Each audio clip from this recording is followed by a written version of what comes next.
Hot topic ngayon ng mga netizen ang finale week ng Incognito. Hindi kasi sila makaget over sa ganda ng action serye na pinagbibidaan ni na Richard Gutierrez, Daniel Padilla, Ian Veneracion, Maris Racal, Kyla Estrada, Anthony Jennings at Baron Geisler.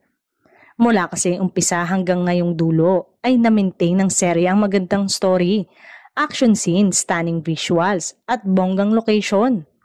Puro papuri nga ang mga nababasa na komento tungkol sa Marawi chapter ng serye na pwede raw itapat sa mga international drama. Trending din ang pagkawala ni Jaguar o Miguel na ginagampanan ni Baron na napamahal na sa mga viewers. Marami naman ang nagulat sa twist o revelation sa finale episode ng Incognito na lumabas nitong Martes.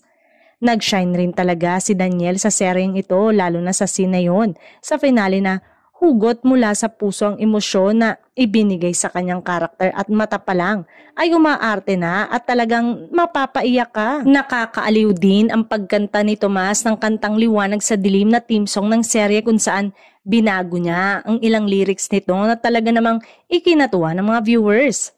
Kailangan ding tapusin ang end credit ng finale episode dahil may post-credit scene ang karakter ni Ian Veneracion na si Contractor. Sa nasabing post-credit scene ay nasa Norway si Contractor at may kausap sa cellphone. Tinawag niyang Snake ang kanyang kausap na hiningan niya ng bagong sniper na kasing husay ng namayapang si Miguel.